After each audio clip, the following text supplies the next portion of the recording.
Gotcha. All right. I'm here with Caleb Coy, the author of Authentic Derivative. That's it right there. You can get it on Amazon. It's about Nashville trip hipsters. Am I right? It's about that. What is it about that? Let's not get too crazy.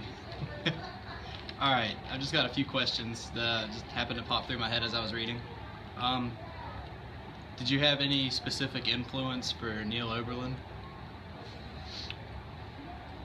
In order to write this book, I listened to hours of recordings of a real Nashville hipster, and he didn't know that I was listening. He serves as the voice of the narration. And was he also like the influence for Wick? No. There were several influences for Wick, many of them famous. Any names like right off the bat? Jack White is one that comes to mind. Another might be Elvis. Another one might be Jeff Buckley. Another one might be the guy who covered Taylor Swift, Ryan Adams. Ryan Adams. Another might be Kurt Cobain. There are several that combine. Yeah, those are some pretty good artists. On the subject of influences, did you have like any, did you create a character simply because of somebody in your life, or so they could live on in your words? I didn't create any characters for people to live on, but I created characters for people to be mirrored. And it's a funhouse mirror. No character in the book is a duplicate of any one person that I know. There are several amalgamations. Every character that might be somewhat based off someone I know is a distorted version of them, almost like an alternate reality. All right, and there were a lot of references for Clockwork by Anthony Burgess and Great Gatsby by F. Scott Fitzgerald. Were those two big influences on the book? They weren't influences on the narrative structure or the Just, themes. Just fun, literary cameos? They were motifs. The novel is about and appeals to hipsters. And hipsters love to make references to literature no one else reads. And so I make references to literature that no one else but hipsters read, for no other reason than to make references to literature that no one else reads. Sounds good. A couple of the the self or indie publishing, was it easier and a lot more satisfying by independently publishing rather than going to a big publisher house? Easier and more satisfying. Well, it was easier to get published quick. Because if you send your manuscript to a publishing house, you have to wait for them to respond. And then you have to assume that they're going to say yes. And then they pretty much take over the process. That could have taken years or never.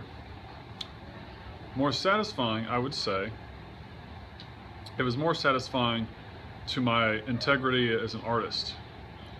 It was not as satisfying toward any ambition I had to gain any kind of recognition or financial success. But as an artist, I felt very satisfied with the product I came up with. And I say product on purpose because I had to sell it. And essentially that makes it a product. Absolutely. And one part of the narration that I saw over and over again, I couldn't tell if it was where Neil had been writing on paper and a pen before, or if whenever he transferred it to digital text.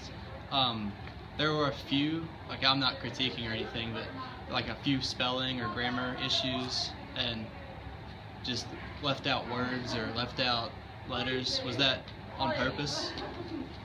Yes and no. There are instances where I just missed a couple things. There were a couple homonyms. I know I misspelled the word chords.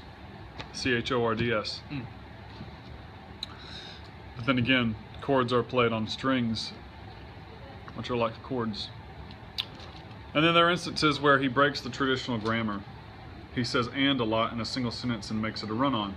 And that's meant to happen in many novels. But part of the idea to also not only express the character's narration, but cover for my typos is the fact that I had him say that he does transfer, he writes in hand, transfers to text, as if he has taken care of this himself, just as I have taken care of producing this novel myself. And so it does make it authentic, to just use a random word, but also make it very human. I did revise it for grammar at least 4 times, but I'm not perfect. 2 more questions. What advice do you have for any up-and-coming writers such as myself? Any reason or ways to publish, or much more gratifying to self-publish or indie publish? Well, first of all, get a day job. Yeah. Second of all, get a night job. Then if you have time to write. I would say write first for what you want to write. Don't think about how this is going to get to people or how it's going to be published.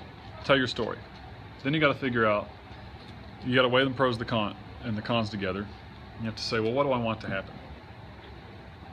Because the industry of publishing is very, very competitive.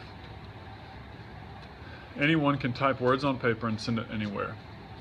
The good side of this is that you're competing against people who begin stories like this. Dirk and Dick were 2 tough cops. The downside of this is that lots of people have potential talent, and people have to sift through it. And you might have a really good idea and a really good story, which are 2 very different things. But the people that are willing to take good stories are not interested in it. So you've got to measure a number of things. One of those is artist integrity. You print a book yourself, and you're in control of everything. But that means you're also in control of getting it out to people. And that's where mine was a weakness, because I was not a well-known author. I didn't have a well-known platform.